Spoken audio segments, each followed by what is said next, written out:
There are places on Earth where the clock stopped ticking, where laughter once echoed through narrow streets, and now only the wind answers. Villages once filled with life, with voices, meals, rituals, weddings. And then, silence.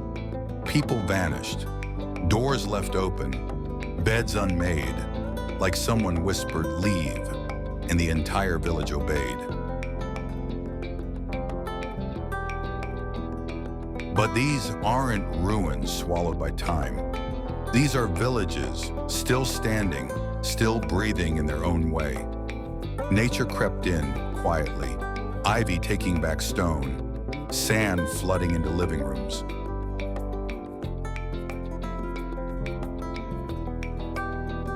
In one, fishermen never returned. In another, a ghost town in the desert still hums with forgotten machines. This is not a story about cities, or empires, or battles. It's a journey into what gets left behind, the slow decay, the beautiful kind of loneliness. On the edge of the East China Sea lies a village no one intended to forget, but nature had other plans. This is Hutuan, once a thriving fishing village on Shengshan Island, a community of over 2,000 people built on steep stone paths and ocean harvests. But over time, the fish began to disappear, and so did the people.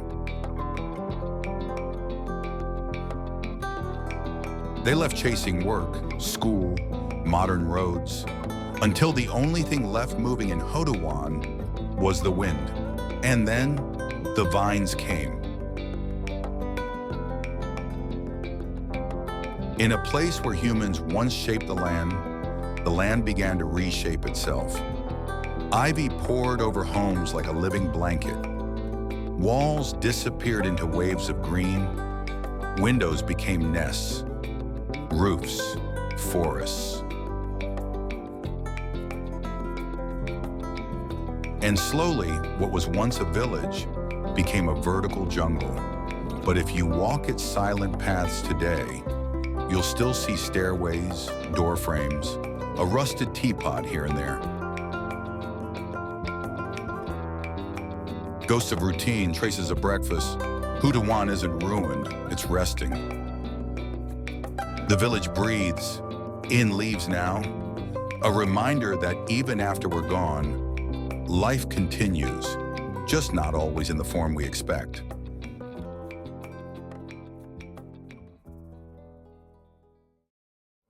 High on a hill in southern Italy stands a town that time abandoned, not gradually but all at once.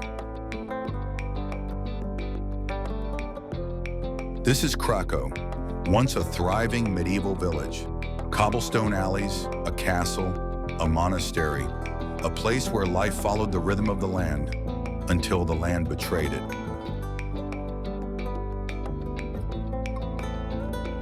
In 1963, the ground began to shift.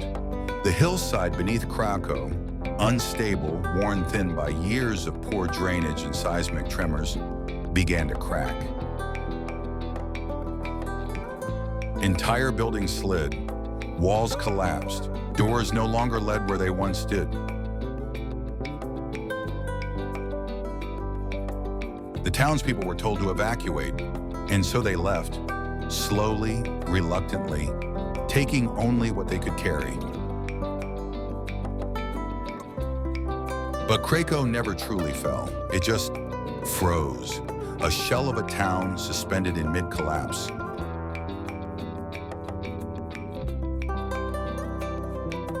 Today, Krakow is silent, but not forgotten. The wind moves through empty archways. Birds nest in what were once kitchens and attics. And every so often, a film crew or traveler stumbles across its bones, trying to understand how something so broken can still feel so alive.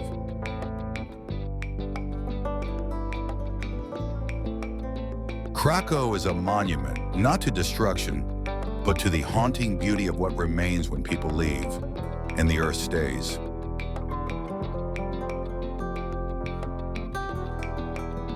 In the vast emptiness of eastern Turkey, not far from the Armenian border, lies the shattered silence of a place once called the City of 1001 Churches.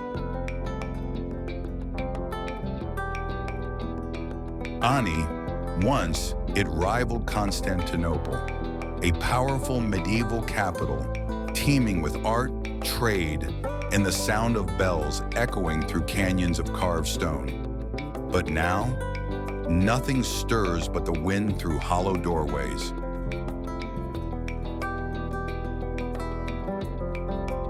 Centuries ago, Ani was a crossroads of empires. Armenian kings built it into a spiritual stronghold, a city of domes, spires, and vibrant streets.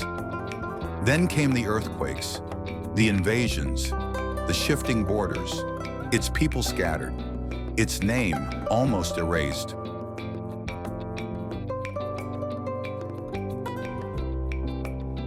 Today, Ani stands alone, a city reduced to a memory of stone.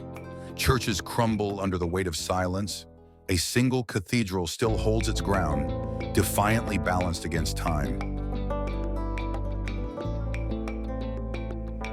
The wind whistles through the ruins like a hymn no one remembers.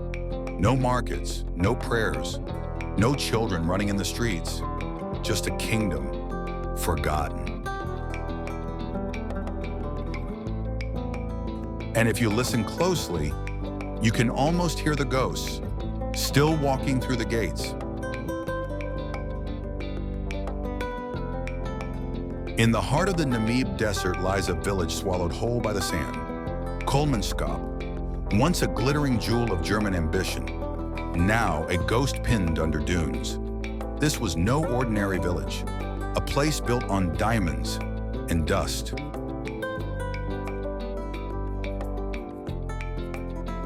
In the early 1900s, word spread that diamonds could be picked off the desert floor by hand.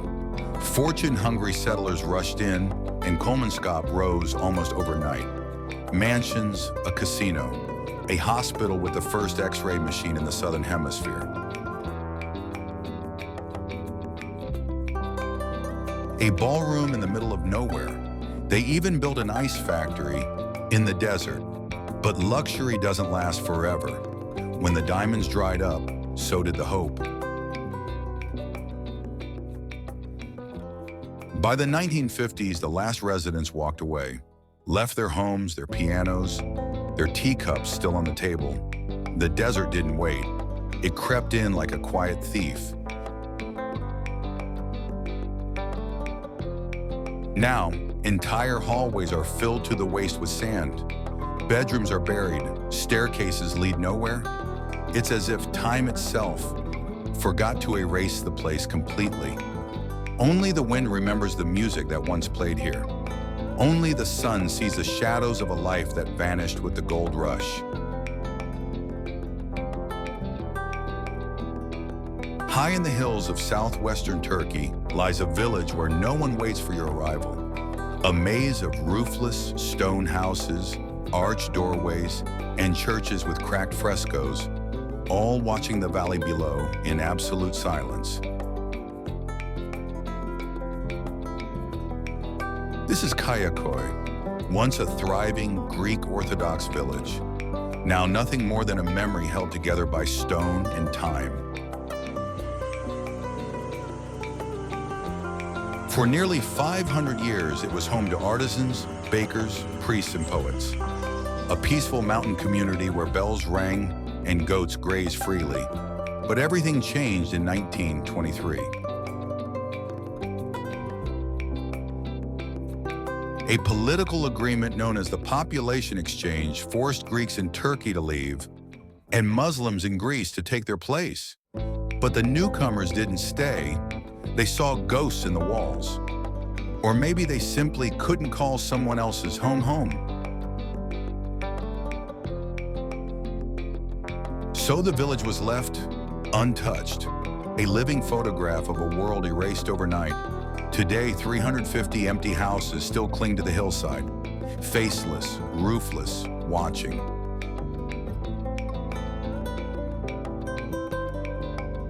Wild fig trees grow through living rooms. Moss softens the stone steps.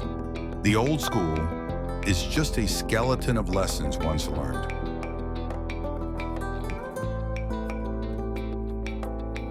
You can walk through it. You can hear your own heartbeat in the stillness. And maybe, just maybe, if you listen closely, you'll hear the faint echo of a lullaby in Greek drifting through a broken window in the village that no one truly said goodbye to. In the scorched heart of Aragon, Spain, there's a village where silence never left, where the earth itself remembers war, even if the world prefers to forget. This is Belchite, once a vibrant Spanish town with churches, bakeries, and children chasing each other through sunlit alleys. Today, nothing moves but the wind. In 1937, Belchite was caught in the jaws of Spain's civil war. What happened here wasn't just a battle, it was obliteration. Entire blocks were reduced to bone and ash. Civilians vanished into the rubble. Churches shattered.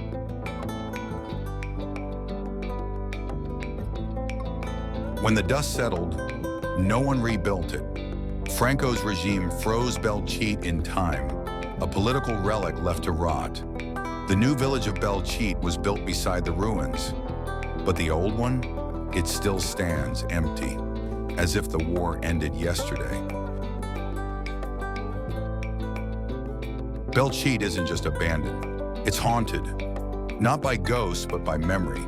A whole village sacrificed and then sealed in silence for nearly a century.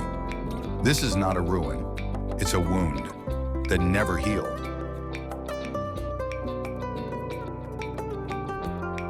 At the edge of the world once, where polar bears outnumber people, stands a ghost town that looks too intact to be abandoned.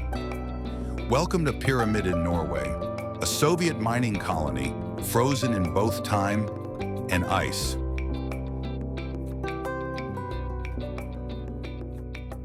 It's quiet here, too quiet. Buildings still stand, curtains still hang, Lenin still watches from the world's northernmost statue in his name. Once home to over 1,000 people, this place was a model of communist pride. A piano hall, a library, a gym, a heated pool. All of it deep in the Arctic Circle, lit by 24-hour darkness in winter. They called it a utopia in the tundra, but then in 1998, the mining stopped and the last ship sailed away. Doors were never locked, records still sit on turntables, coats hang on hooks, waiting for their owners to return, but no one ever did.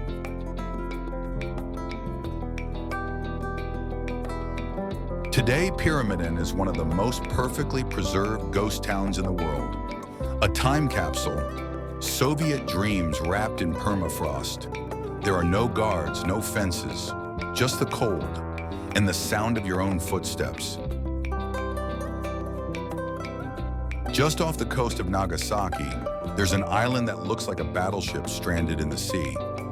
Locals call it Gunkanjima, Battleship Island. But this is no war relic. It's a once thriving mining colony, and now a ghost city in the middle of the ocean. Hashima was built on coal. Beneath the island ran some of Japan's richest undersea mines.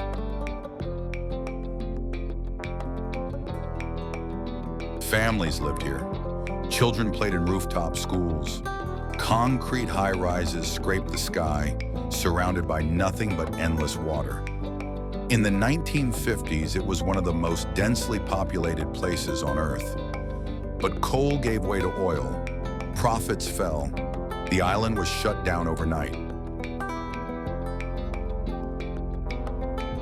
In 1974, Every soul left. The sea reclaimed its silence. Today, what's left looks almost unreal. Crumbling buildings that seem held together by memory. Hallways filled with dust and rusted chairs. Walls buckling under salt and time. No cars, no people, only the wind and the sound of waves endlessly circling a forgotten city. Nature doesn't want to reclaim Hashima. It just watches, waiting, a place frozen in decay, a concrete tomb adrift in blue. In the blistering heart of Chile's Atacama Desert lies a town that once pulsed with life and now breathes only dust. This is Humberstone, a forgotten monument to a forgotten world. Founded in the late 1800s, it rose from nothing. A desert colony built entirely around saltpeter, a mineral so valuable they called it white gold. Families followed. Schools were built. A theater, a swimming pool. Humberstone became a self-contained dream in the middle of nowhere. But dreams built on industry don't last forever. When synthetic nitrate was discovered, saltpeter became obsolete almost overnight.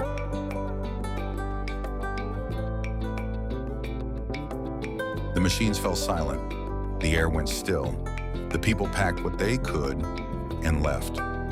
Today, Humberstone stands eerily intact, like time didn't destroy it, just paused it.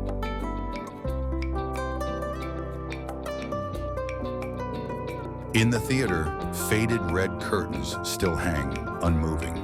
Rusted swing sets creak softly in the breeze. And the old train tracks, once lifelines, now lead nowhere. Nature hasn't reclaimed Humberstone. The desert won't allow it. Instead, everything is preserved in dry, golden stillness, a memory frozen under the sun. You can walk the streets alone, step into classrooms where chalk still clings to the blackboard, or enter a miner's home where a worn-out pair of shoes waits by the bed.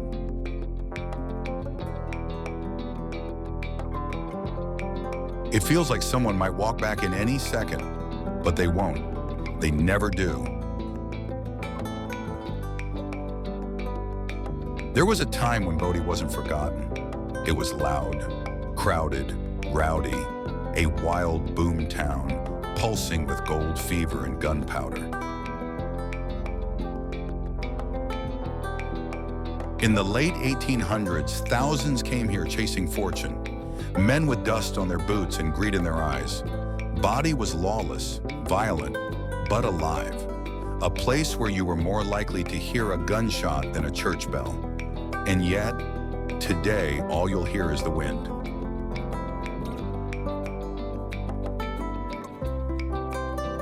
In a matter of decades, the gold ran out. The miners packed up, the saloons closed their doors, and Bodie just stopped.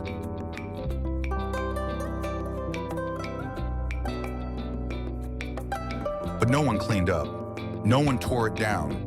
They left it just as it was.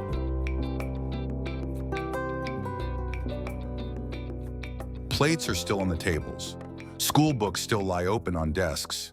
A piano waits in an empty room, forever out of tune. Locals call it arrested decay, as if the town knew it was dying and decided to pause mid-breath.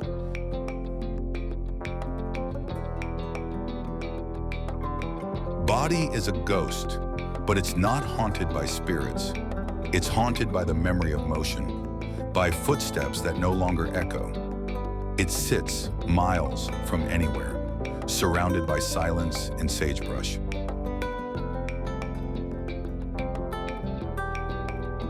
A time capsule, not curated, but abandoned. And maybe that's what makes it so powerful. Because in Bodie, you don't just see the past, you walk inside it. Once upon a time, Varosha was paradise.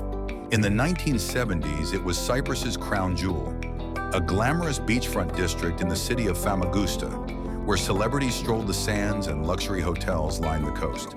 Elizabeth Taylor, Brigitte Bardot, royalty in Hollywood. But then, the world shifted.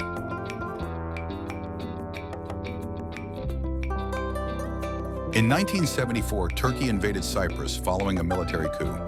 As tanks rolled in, the residents of Varosha fled, some with luggage, others with nothing. They believed they'd return in days, but those days turned into decades.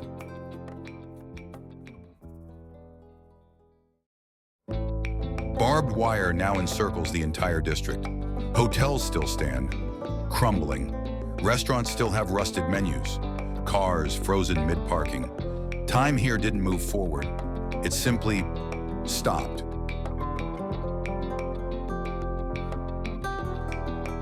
Nature took over slowly. Palms cracked through sidewalks. Birdsong replaced traffic noise. And the turquoise waters of the Mediterranean still kiss the same sand. Only now, no one's allowed to lay a towel on it.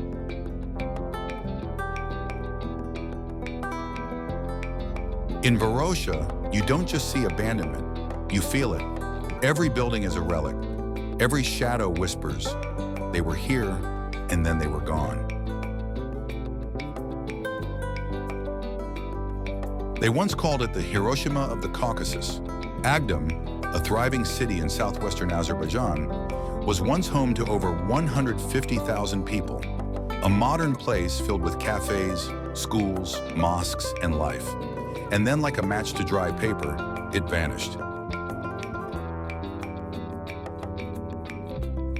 In the early 1990s, the Nagorno-Karabakh conflict erupted. Agdam sat too close to the front lines. As war approached, families fled in panic, leaving behind photographs, dishes on tables, clothes in closets. The city was soon occupied, then emptied, and finally left to the ghosts.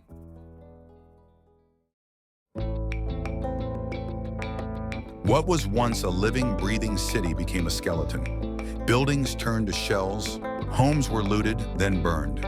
Trees now grow inside shattered walls, and streets have no names anymore, only echoes. For decades, Agdam was sealed off, a forbidden zone, wrapped in political tension and military control. But recently, as borders shifted again, a few footsteps have returned. Not to rebuild, but to remember, to walk the paths their grandparents once did, in silence.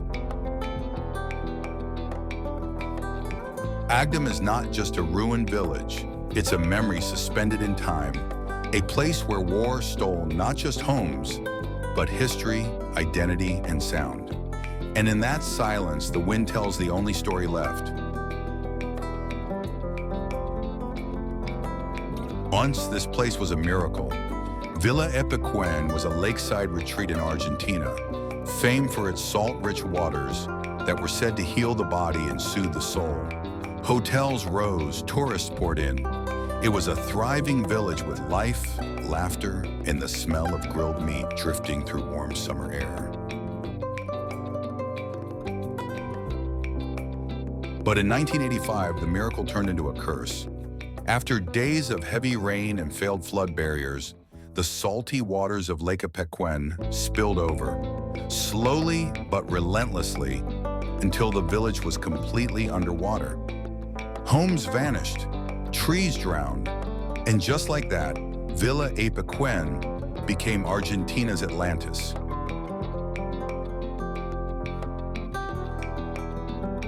For over 25 years, it stayed submerged. An entire town sleeping beneath a saltwater grave. Then slowly, the waters receded. But what came back wasn't the village people once knew. It was a skeleton.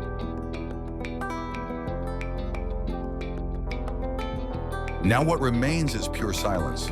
Salt has bleached everything white. The walls, the trees, the bones of the town. It looks less like a ruin and more like a dream you forgot you had, or a nightmare you barely escaped. Villa Epecuén is more than abandoned. It's reborn in ruin. a place where time dissolved in salt, where the earth swallowed a town and gave it back, haunted, broken, and strangely beautiful. In the quiet hills of west-central France lies a village where time does not move forward. Stone walls still stand, wires still hang across streets, rusting bicycles lean where they were last left. This is Oradour-sur-Glane, a village left untouched since the day it died. June 10th, 1944. Just 4 days after D-Day, a unit of Nazi SS soldiers entered the village under vague orders. What followed was not a battle. It was an execution. After the war, Charles de Gaulle made a decision. Oradour would not be rebuilt. No shops would reopen. No children would return. It would remain exactly as it was, a ghost town preserved by grief.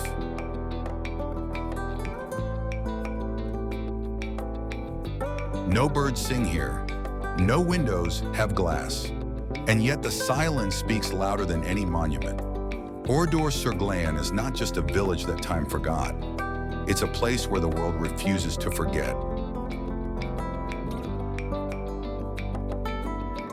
In the baking Thar desert lies a village abandoned not by war or drought, but, so legend says, by a curse.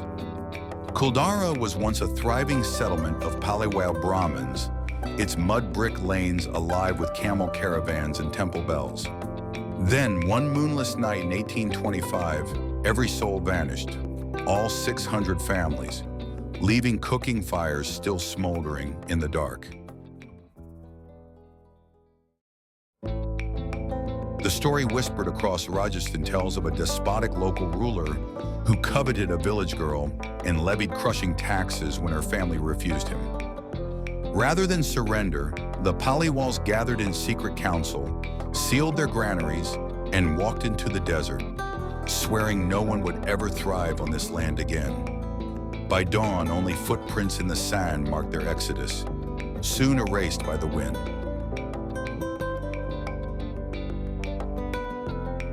Step into Kuldara today, and you feel the absence first. Sand drifts through roofless homes. Walls crumble into perfect geometric piles. An unfinished game board, empty clay pots, a well gone dry. Relics frozen in silent negotiation with time. Perched high on a rugged hillside in northern Italy lies a village with no present, only a past. This is Ballestrino, stone-built, medieval. Once a vibrant farming town surrounded by olive groves and the warm breath of the Ligurian Sea. Now, it is completely and mysteriously abandoned.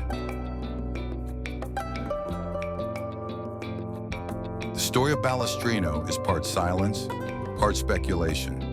In the late 19th century, earthquakes began to rattle the land. Cracks formed in walls. The ground felt unsteady, and over time, families began to leave, not in panic, but in quiet retreat.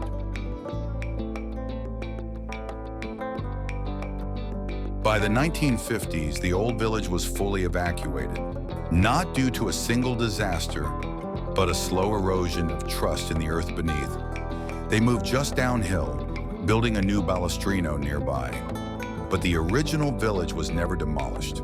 It was left, like a book someone set down and never picked up again.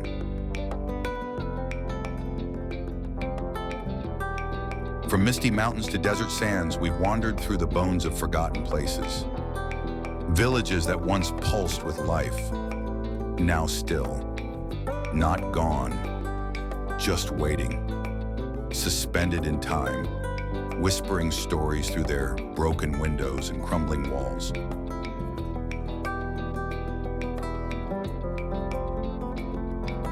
These weren't just ruins. They were once someone's home. A laugh echoed in that hallway. A meal simmered in that kitchen. And somewhere, a memory still clings to the dust in the air.